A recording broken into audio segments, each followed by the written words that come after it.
This is a film about war, a world war. A war which in all my years as a correspondent has somehow escaped my attention. It is a war fought in more than 100 countries, regardless of ideology. In communist and capitalist countries, in Muslim, Buddhist and Christian countries. It's a war that has directly involved President Eisenhower, President Johnson, President Nixon, President Carter, Chiang Kai-shek, Mao Zedong, the Dalai Lama, Mr. Khrushchev, and Father Christmas. Of course, claims by both sides in wartime are extravagant, but there is some truth in their dispatches. For example, according to one side, the entire American army has adopted its name as the very symbol of freedom and the American way. One side claims to have captured China. The other side says it has taken Russia.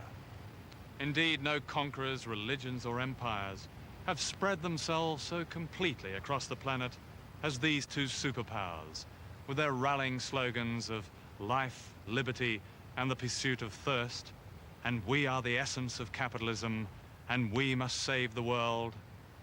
I refer to the bittersweet war between those giants of carbonation and regurgitation, Coca-Cola and Pepsi-Cola.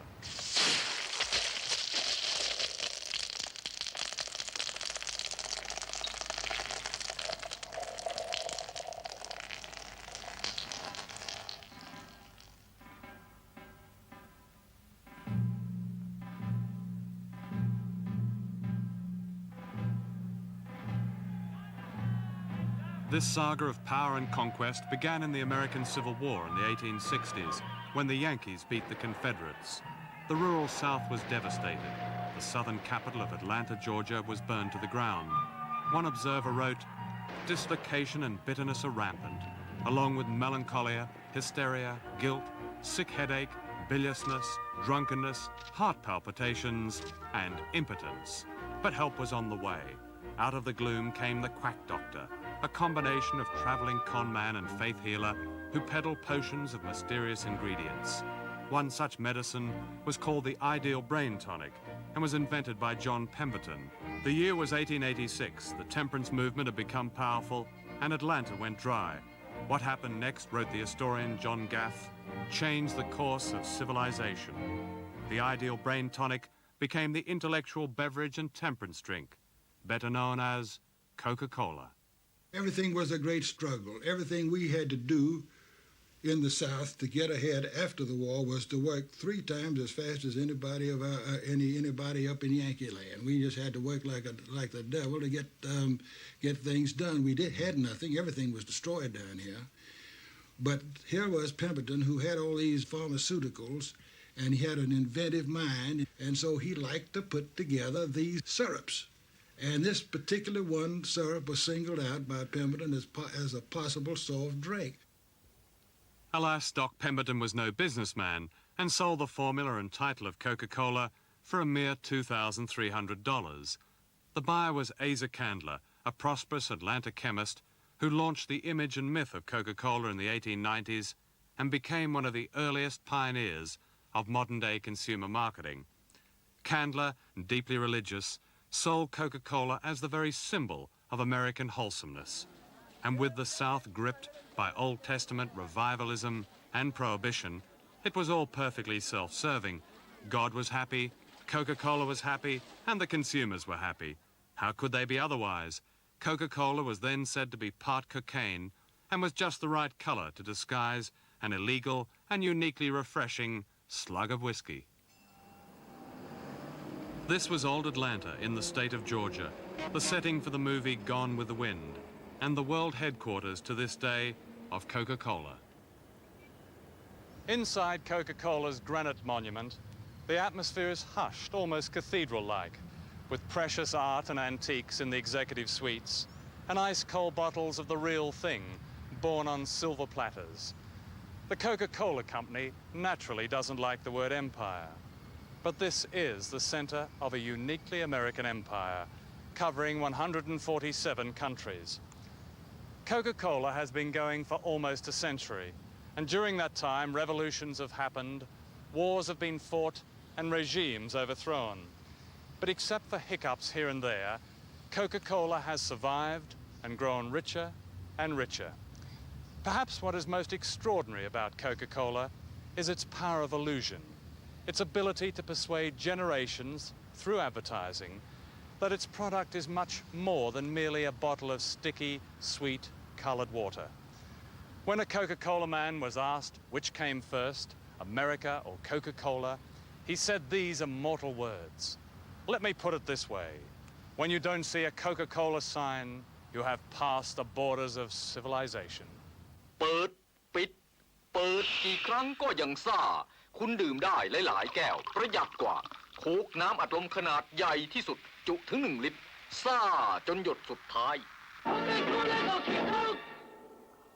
The borders of Coca-Cola civilization were first extended outside the United States by Asa Candler's brother, a Methodist bishop of the Hellfire variety.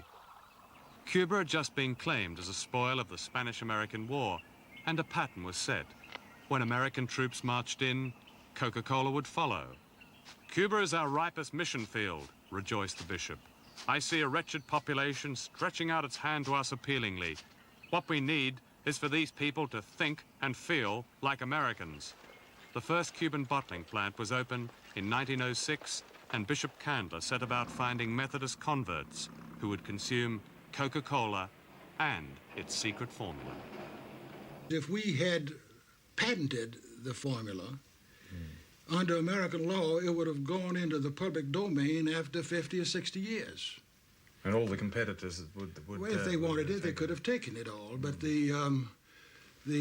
so we didn't patent it. It's not protected. It never has been protected by law. It's just been protected by secrecy and keeping it hidden. All the same, Coca-Cola has waged a continuous legal war against those who dare to imitate the real thing. In the year 1916 alone, the court struck down Fig Cola, Candy Cola, K-Ola, Coca-Nola, Solar Cola, and King Cola. One of them survived, however, and today, from this sculpture-strewn American Versailles near the town of Purchase, New York, the Pepsi Cola Company rules its empire in 145 countries. Like Coca-Cola, it is Pepsi's franchise system that has made it such a huge multinational. Both provide essential ingredients to a network of bottling companies which promote and sell the soft drink according to local conditions and local politics. Each bottler, said an executive, is like a client government which will survive and prosper as long as it looks after our interests. Pepsi was invented in 1893 by Caleb B. Bradham, a Carolina chemist who claimed it could relieve upset stomach and peptic ulcers, thus Pepsi-Cola. By 1909, Pepsi had expanded to 24 states of America, but World War I changed that. As the world economy staggered, the price of sugar rose sharply, and Pepsi mistakenly invested. When sugar prices collapsed, so too did the ambitions of Caleb B. Bradham, who returned to his humble drugstore.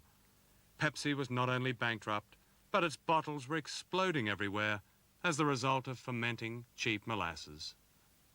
Meanwhile, God-fearing Coca-Cola launched a new bottle, wickedly shaped like a woman, as well as a new owner, Robert Woodruff, whose consortium of northern banks had bought out Asa Candler in 1919 for $25 million, the biggest business deal the South had ever known.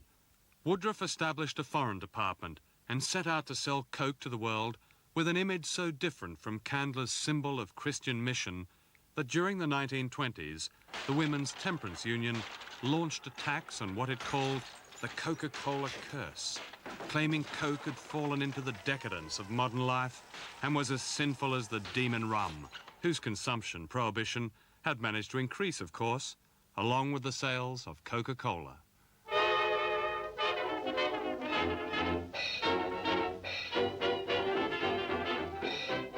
By the end of the 20s, with Pepsi down and almost out, Coca-Cola produced its most remarkable advertising campaign.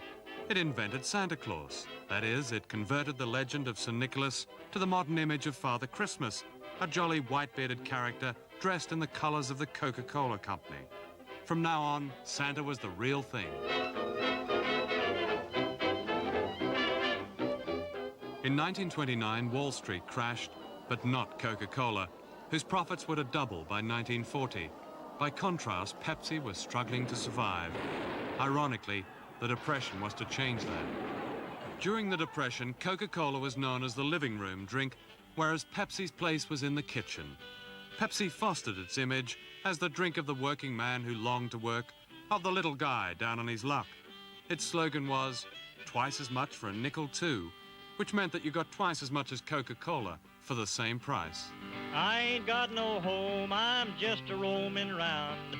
Just a wandering worker, I go from town to town. And the police make it hard wherever I may go. And I ain't got no home in this world anymore.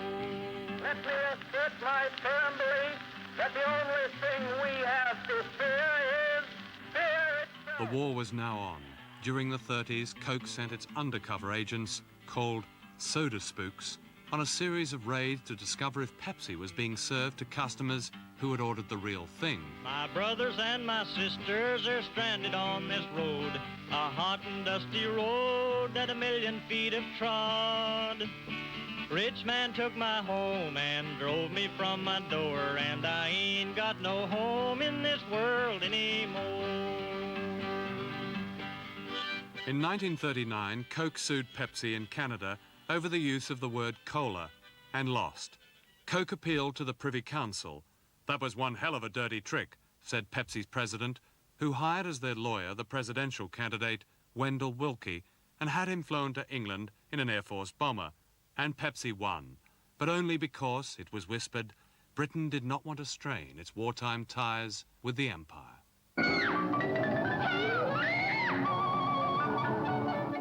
This was the world's first singing commercial. Introduced by Pepsi in 1939, it became one of the best-known tunes in America.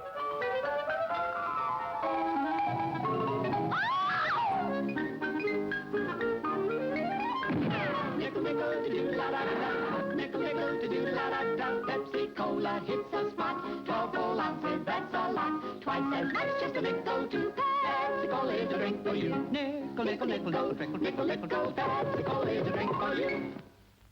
When World War II began for America at Pearl Harbor, Coca-Cola was ready, and a love letter from one GI to his wife became famous. "Well, honey," wrote the soldier, "I guess you want to know now what it is I want so much outside of you.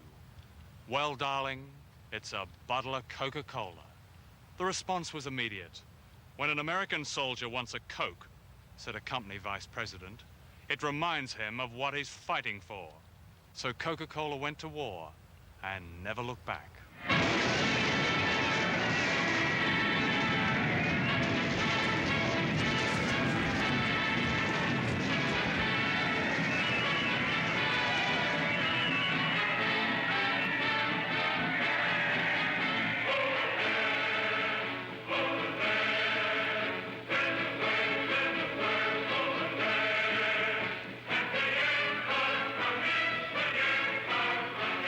World War II was the complete stimulus for the disbursement of the product throughout the world. We had been working on it very assiduously up to the war. In the 30s, as a matter of fact, the Coca-Cola Export Corporation was organized in 1930. And we'd gone into England, we had gone into Germany, into France, into Spain, and Italy a little bit, but not much. But the war was the perfect vehicle. Mr. Woodruff wanted to see that every GI had a bottle of Coke wherever he was in the world, whether he could pay for it or not.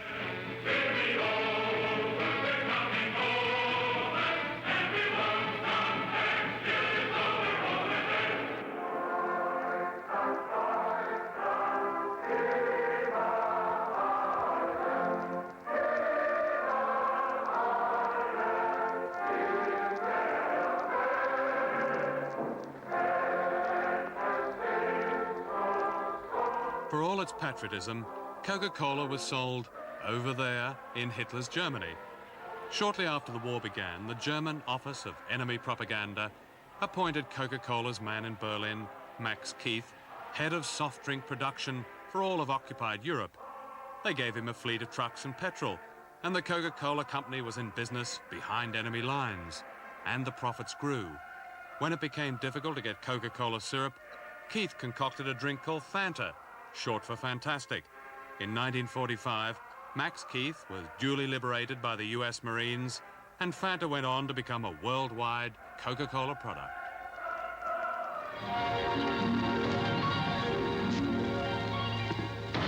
The Coca-Cola Company presents The Pause That Refreshes on the Air. It was a symbol of home, love, family love, the fireside, and all that, the baseball game. And the boys really got homesick. And they thought of the corner drugstore and the walking home with the bottles and so forth, and the going out on Saturday night to the public place where they could watch the girls go by, or to date the girls. And if they were broke, they always had plenty of nickels for Coke. You know, a Coke date was quite the thing back in those days. But that's what they thought about while they were out there, bored to death. You know, this idea of hurry up and wait in the Army. And they were waiting for action, and they were bored, and they thought of home and Coke, and that was why they really got sentimental about it. I mean, I've heard stories about some of the guys getting a little bit teary about it. They didn't get all emotionally upset about a loaf of bread or a pound of butter. It was a matter of association of the shape of the bottle or the shape of the glass at the drugstore. Why, I can get right sentimental about it myself, because I met my wife at a drugstore over a Coca-Cola. And that was even before I went with Coca-Cola.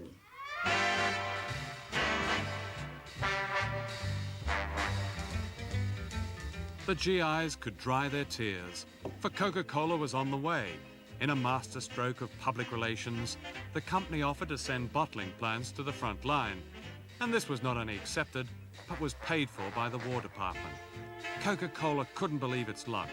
Coke was made a wartime priority item, and the Army Chief of Staff cabled theater commanders that they could order entire Coca-Cola bottling plants to be shipped direct to the front. Dispensers were installed in tanks, submarines, even fighter planes. To run it all, Coca-Cola dispatched men who were known as the Coca-Cola Colonels. The non-essential had become the indispensable. The effect of this was to associate the small green bottle with the mystique of American prosperity.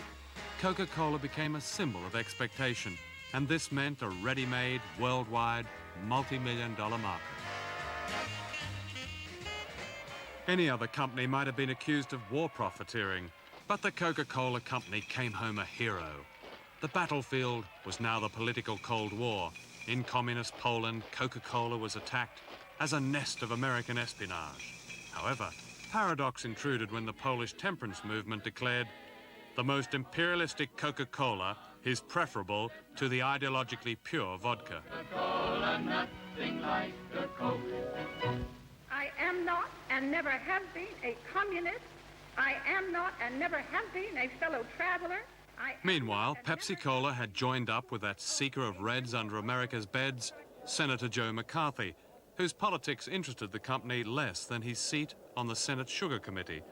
McCarthy called sugar rationing anti-American and became known as the Pepsi-Cola Kid.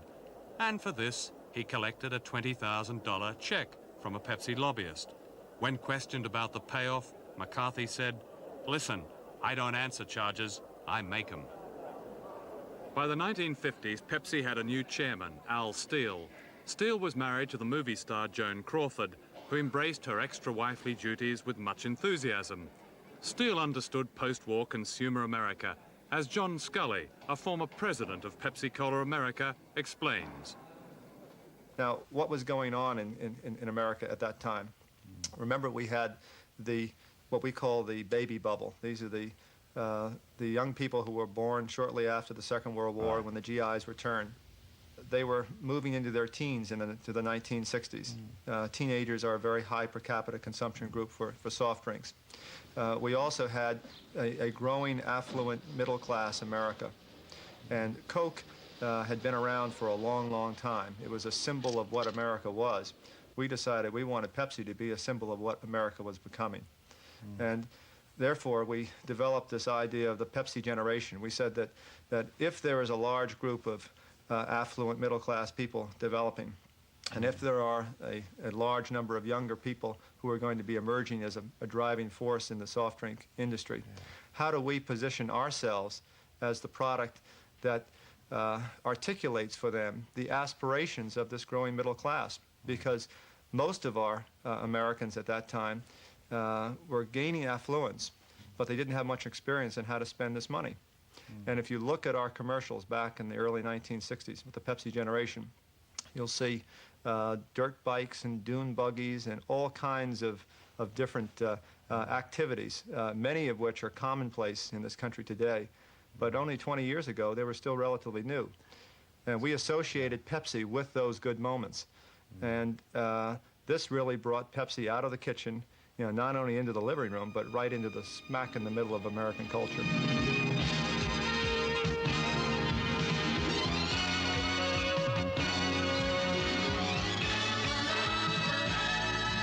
Pepsi set out to undermine the subtle snob appeal of Coke by showing how youthful it was, how alive it was. So alive was Pepsi that a company man swore blind that people on the verge of suicide had called in to say that when they had seen the commercial, "You've got a lot to live," and "Pepsi's got a lot to give," they had decided to think again.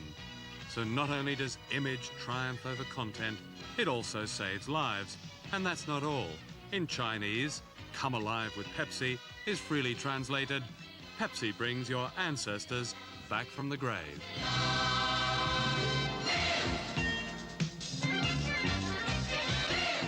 Now, during that 20-year period of time, a lot's gone on in this country. You know, we went through the Vietnam War. You know, we've had, you know, assassinations of a president and other political leaders. We've had Watergate. We've seen hairstyles get longer and shorter and music change.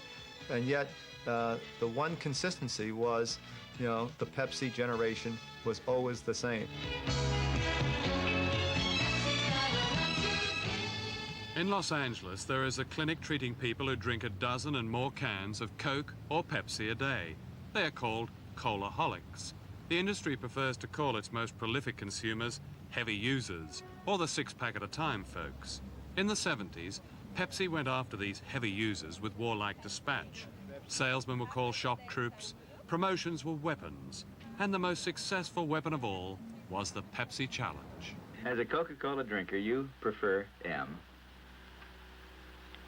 Coca-Cola and Pepsi-Cola. And which was it you preferred? M, I guess, Pepsi. Just over half the Coca-Cola drinkers tested in the Dallas-Fort Worth area prefer Pepsi. Well, I'll be darned. Funny something. Well, in the first place, Coke was terribly affronted. I mean, how could anybody come out and say, you know, their product wasn't as good as somebody else's? So the first period of years was to say this is impossible and to try to make fun of it and try to disparage the Pepsi Challenge. First try S, sir, then L. Come from a big city, don't you, boy? Yes, I do. Thought so. You got one of them skinny little big city mouths. Now, look here. Let me tell you something. You can't tell nothing from no test like this. Give me that bottle of Coke. I'll show you how we drink them down here. We don't sit around in no fancy bars taking little bitty sips and wearing skinny breeches and pointy lizard shoes. You can't come down here flam-flamming honest people. You got to watch what you do down here, boy. There is no question that we believe that at some point we will be the #1 soft drink company. And that's what motivates everything that we do. Hi, I'm a talking Coca-Cola vending machine.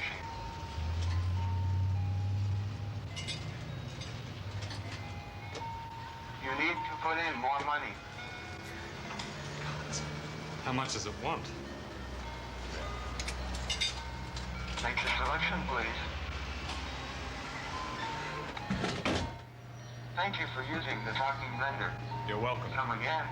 Don't forget your change. Oh, of course. Machines such as these are the latest ingenious weapons in the long war of attrition between Coca-Cola and Pepsi. You'll be pleased to know that they also speak French, Spanish, and Japanese. Seriously though, folks, it says here that a can of Coca-Cola contains carbonated water, sugar, caramel color, phosphoric acid, natural flavorings, and caffeine. But what is missing here is the secret ingredient of Coca-Cola. It's called 7X, and is said to be a blend of the Brazilian coca leaf and the African cola nut and other exotic things. It was this secret formula which Coke's inventor, John Pemberton, claimed could sharpen the intellect, cure hysteria, depression, and even impotence. According to the Coca-Cola Company, this secret is locked away in a vault in the Trust Company Bank here in Atlanta, and only the most senior directors can look at it. And these keepers of the secret of the real thing, of course, can't fly on the same aircraft together. And of course, it's not quite as silly as it sounds. What it's all meant to say is that Coca-Cola was created perfect in a mysterious way. Then it grew up to be clean and wholesome. Forget the phosphoric acid and the sugar and the caffeine. And its guiding light has always been truth in advertising. Now, what does all that sound like? You're right, a religion. A religion complete with creation myth, a set of consecrating values, and a gospel. Now think how popular God would have been if only his image people had thought of a slogan like, "It's the real thing." He might even have been as popular as Coca-Cola.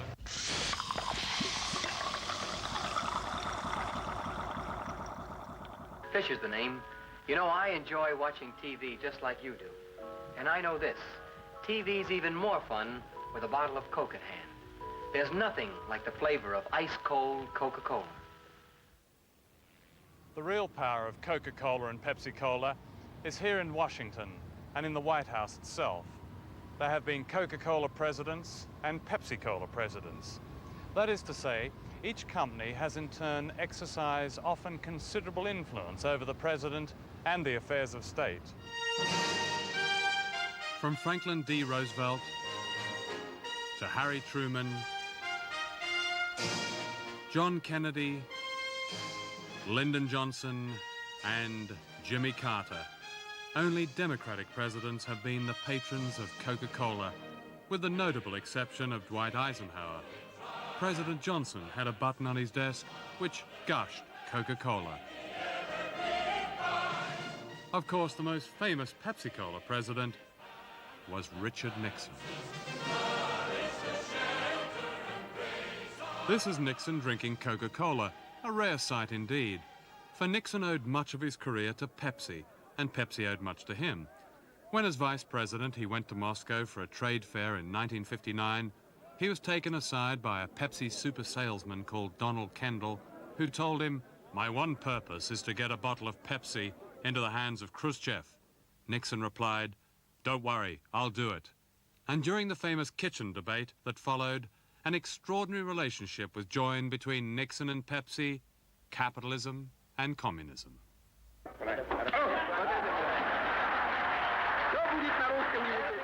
Although Nixon was looking here like the next president, his fortunes were to change.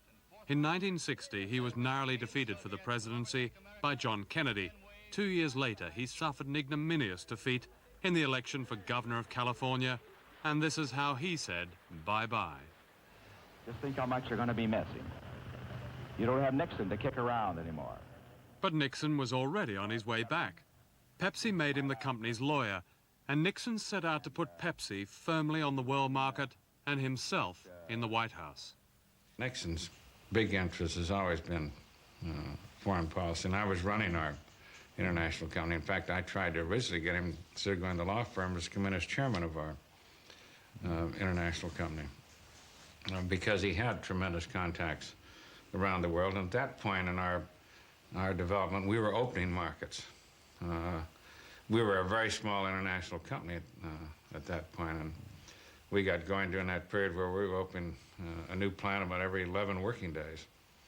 And Nixon was very helpful in opening doors. For example, in Taiwan, We couldn't get in Taiwan because the local competition, they just wouldn't permit it. It had nothing to do with our product or anything else. It just, they didn't want the competition. And I had a meeting with Nixon with Chiang Kai-shek, and that solved that problem. Nixon's worldwide travels during the 60s, partly paid for by Pepsi Cola, followed a pattern. At each stop, whether it was Beirut or Manila, he would announce to the local press that he would accept the Republican Party's nomination for president if asked to run. Invariably, he would hold talks with a national leader, and Pepsi Cola's ambitions in that country would be associated with the ambitions of a possible future president of the United States. It wasn't long before Nixon had acquired something of the statesman-like image he needed to get over his checkered past. How long have you been working here at the Kremlin? Like the image of Pepsi itself, he had progressed from the kitchen into the living room. In 1968, after campaigning in a Pepsi plane and drawing financial benefit from Pepsi contacts, Nixon's astonishing comeback was complete. He was president. Within a month of his inauguration, he made Donald Kendall of Pepsi head of the National Alliance of Businessmen. Throughout his career. In fact, he is generally known by his, among his business colleagues as the man who pours it on. In 1971, Kendall went to Moscow with an American trade mission. At the Kremlin, Kendall produced a radio in the shape of a can of Pepsi and played it to Prime Minister Kosygin. Everybody laughed. Kosygin got the point, and later that evening he approached Kendall. "I understand you want to trade Pepsi Cola for vodka," he said. "Yes, sir," said the Pepsi president, and they shook hands on a deal making Pepsi Cola the first American consumer product to be made and sold in the Soviet Union. The Soviets are generally concerned about the problem of alcoholism. This is what Kosygin constantly talked about. And he wanted a product that he thought might divert the people from consuming alcohol, and asked a lot of questions about PepsiCo and how far he could ship it and the shelf life and that type of thing, and talked a lot about alcoholism.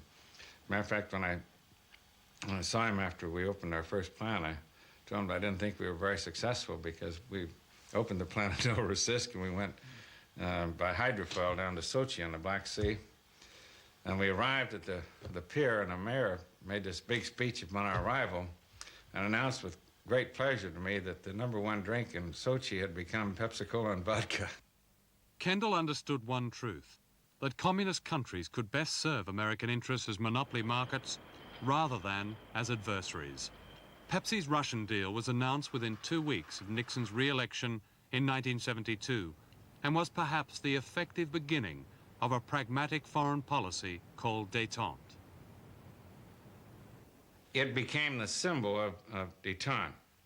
And a lot of Soviets have said this to me, that the only thing that they saw, the visible thing that they could see was Pepsi-Cola that started during this period of détente. But while businessmen like Kendall saw détente as a means of serving American interests, Ronald Reagan saw it as an obstacle to establishing total American superiority. Let us not be satisfied with a foreign policy whose principal accomplishment seems to be our acquisition of the right to sell Pepsi-Cola in Siberia. Reagan, of course, was no chimp. He'd been selling things to the American public for a long time, such as stay-press shirts, soap, the delights of smoking, and making a fast buck. But is he a Pepsi president? Or is he, like his predecessor, a Coke president? Carter, a Georgia boy, was very much a Coca-Cola president. He appointed one of Coca-Cola's lawyers to be Attorney General of the United States, and the then chairman of Coca-Cola, Paul Austin, shuttled unofficially and often secretly between the White House and President Sadat, Fidel Castro, and Peking. Carter acknowledged the political power of Coca-Cola when he said, "We have our own built-in State Department at the Coca-Cola Company. They provide me ahead of time with penetrating analysis of what a country is, who its leaders are, and what its problems are." Jimmy Carter was good old a good old Georgia boy. Grew up, became governor of Georgia. But during the war, he was in the Navy. In the summer of 1942, he had been appointed by his congressman as a candidate for the United States Naval Academy at Annapolis. Of course, the appointment's one thing, and getting it, being qualified, is another. Jimmy Carter qualified in all respects except his feet. He had flat feet, at least at that time. And his mother told me, when I was on a visit down to Plains, Georgia, that he finally qualified concerning the flat feet because he spent that summer before the final physical test rolling the soles of his feet over Coke bottles. In running for president, Jimmy Carter was Coca-Cola's man. Tony Schwartz, the advertising man who had made 300 commercials for Coke, was brought in to help sell Carter the candidate. To Schwartz, selling an image of a politician was no different from selling the image of a soft drink, as long as you kept to the rules and didn't mention what the product contained. One of Carter's first acts as president was to change the soft drink vending machines in the White House. Out went Pepsi, in went Coke. Then there was Portugal, where Coke had been banned for 60 years. Carter obliged Portugal with a $300 million loan, and Coke was into a new rich market.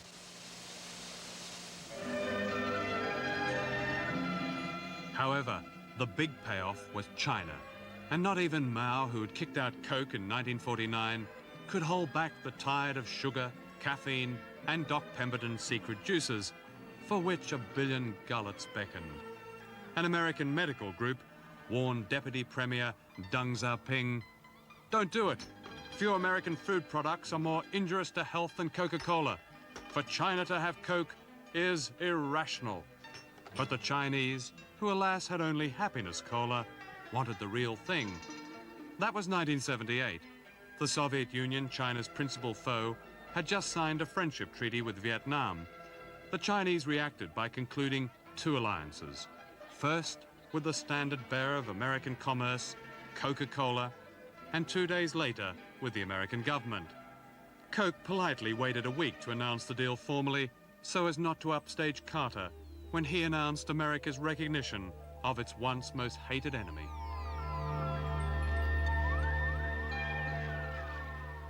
The fact is that for a number of years, prior to the official recognition, governmental recognition between the People's Republic of China and the United States, operating under the laws of the United States, we sensed that sooner or later, the handwriting was on the wall, that the relationship between the United States and China would begin to open up. It was beginning to open up.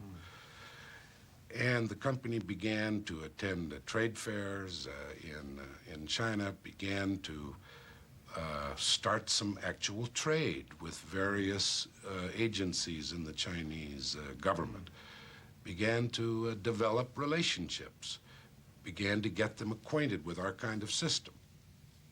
When the Chinese government said, we would like to talk seriously about opening up a franchise, they were making judgments about their relationships with the United States. And it was logical for them to come to someone with whom they had established a decent relationship to be one of the first. And aside from that, there was no hidden agenda and no basic communication between the Coca-Cola Company and the U.S. government on that issue. We were abiding by the laws of the land. Coca-Cola started negotiating with the Chinese very, very early. Now, were you pre-Kissinger? We were 6 years ahead of the actual recognition, where it was agreed that embassies would open up. 6 years prior to that, there was contact between the Coca-Cola Company and people in the Chinese government. To understand the moves and fortunes of the Coca-Cola Company is to understand much about American foreign policy. Coca-Cola quietly shut down its operation in South Vietnam well before America's hurried departure in 1975. Did Coca-Cola know something even Washington didn't know? The Coca-Cola Company and its product is absolutely non-political. And we do business with any country that the U.S. government will do business with. We're a U.S.-based company. From a personal point of view, I believe that the best way to get to know people who have a different political philosophy than you, and perhaps the best way to encourage world harmony, is to establish world trade. Because people who find some way to do business with each other tend to be able to iron out some of their other differences.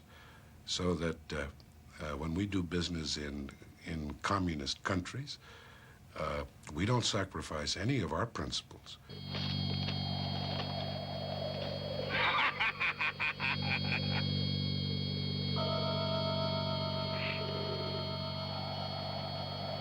There are no mean people in the world, just thirsty ones. No really bad guys, just guys who are hot and tired and bugged. Coca-Cola can take care of them. There's something good-natured about the taste of Coke, a sort of get the chip off your shoulder niceness that lets the real you shine through.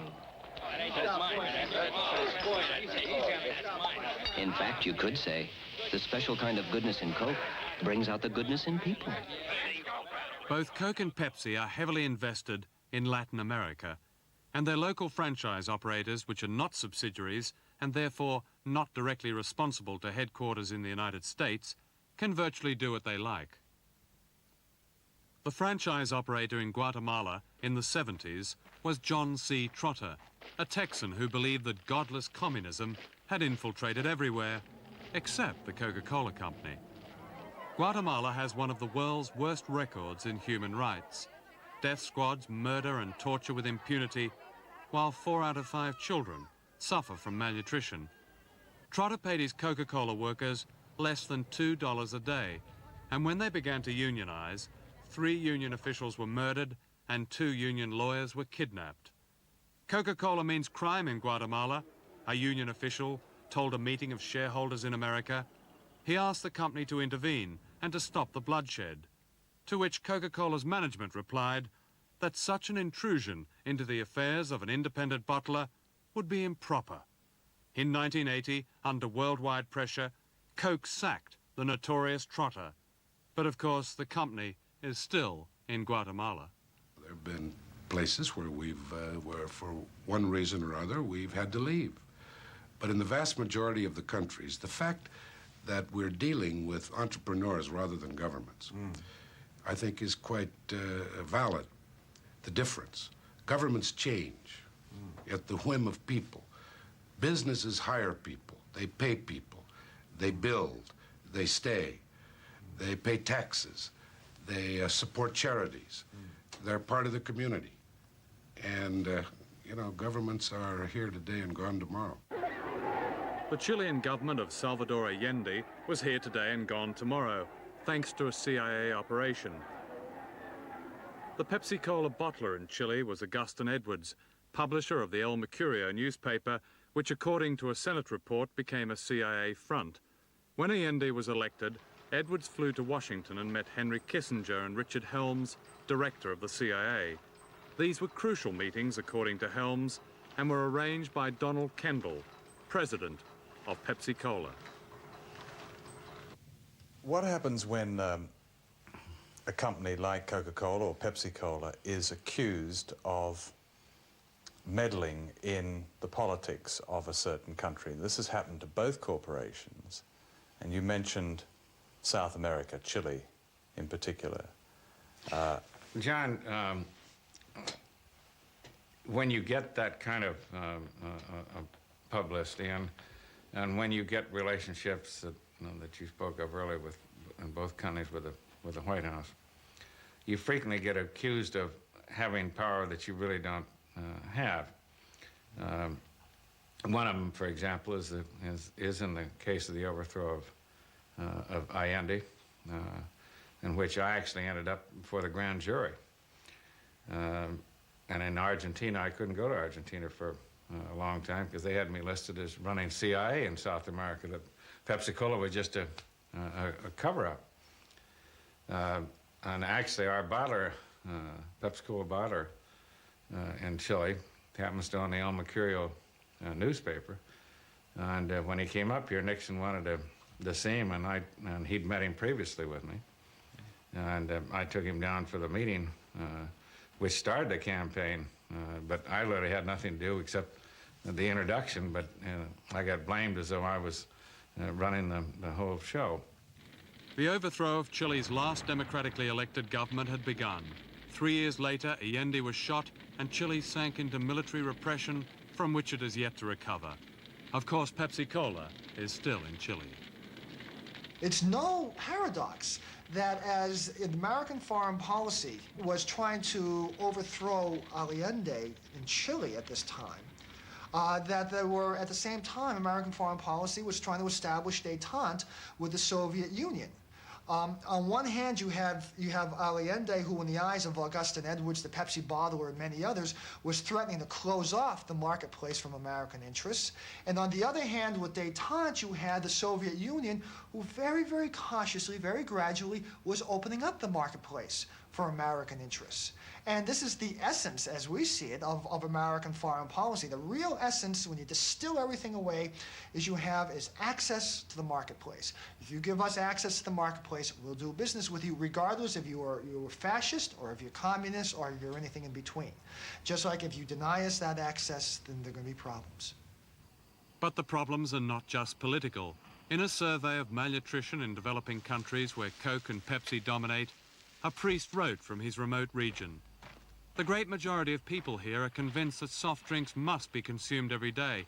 This is mainly due to extensive advertising. In the meantime, in these same villages, natural products such as fruit are consumed less. In some families, just once a week. Other families even sell their own natural products in order to buy soft drinks. I think that you have to look at it in the context of what people do in their lifestyles. In the emerging countries, many people have tried to sell strictly nutritional products. The fact of the matter is the people won't drink it. The people won't eat it. They are ingrained in terms of what their local diets and lifestyles happen to be. A Pepsi-Cola is never sold as a food product. It's sold as a part of leisure, part of enjoyment. And for many people, having a Pepsi-Cola is equivalent to us going to the theater or doing something over here. That's a lot greater luxury. So I don't think that the nutritional argument is one that we would ever make with Pepsi-Cola. We're not trying to sell it as something nutritional. We're trying to say, it's a part of having fun, it's a part of enjoyment, and it's a very high-quality product. But it's not a nutritional product, never sold that way.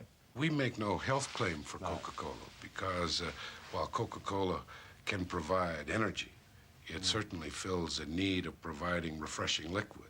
But you see, it also provides purity. And in a great many countries around the world, you don't have the luxury even of going to a tap and getting a decent, potable glass of pure water. Coca-Cola provides absolute purity to people. And they can take a drink of this beverage, get the refreshment, get energy. And in some countries, that's an issue. But more importantly, know that what they're drinking is not going to harm them. But we make no health claim for the product. We know that there is a place in society, in every society, even the most primitive society, for a moment of refreshment. They're going to find it, and when they find it in Coke, they get one that's pure and clear and tasty and very inexpensive. In 1968, a Senate Select Committee was set up in the United States to look into hunger and the relationship of diet to heart disease, cancer, diabetes, and other ailments. In 1973, the chairman, Senator George McGovern, put the following question to Dr. G.D. Campbell, an authority on diabetes. In terms of sugar intake, where do you put the kind of soft drinks that we consume in this country on the scale of offenders? Dr. Campbell replied, I must declare an interest here because I'm actually in the employ of Coca-Cola, but I think that soft drinks are the biggest villains of all. because they are the thing that starts the children off. The time to start nutrition education is the time when too many children are drinking a litre of sugar-sweetened Coca-Cola every day. Although other expert witnesses defended a moderate intake of sugar, the committee's findings singled out soft drinks for the harm they did and recommended a drastic reduction in their manufacture. This, of course, did not happen, and since then, soft drink consumption in America, of which Coke and Pepsi are the undisputed leaders, could soon exceed that of water.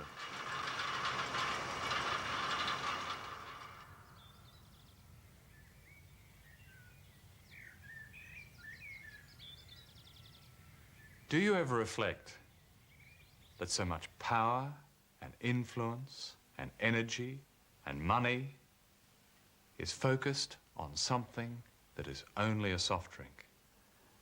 Isn't that wonderful? I think it's fantastic, John, that you can build up a company and create an image with a product that's just a soft drink, that pleasant experience, that you can make that occur all around the world.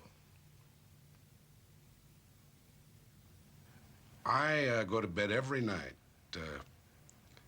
thinking that we add a lot of brightness to life. A little child down in Colombia, a young wife, 19 years old, who really doesn't have a lot of hope about what they're going to do with life. When they go down to that little bodego and they put a few pennies down on the table, nothing, it's not money that's going to change their lifestyle by spending it on a Coke.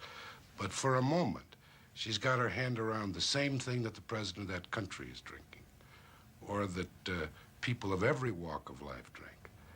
And I think that's terribly valid. Out on Manzanella Beach, GI romance with native peach. All night long make tropic love. The next day sit in hot sun and cool off, drinking rum and Coca-Cola. Go down Point Cool.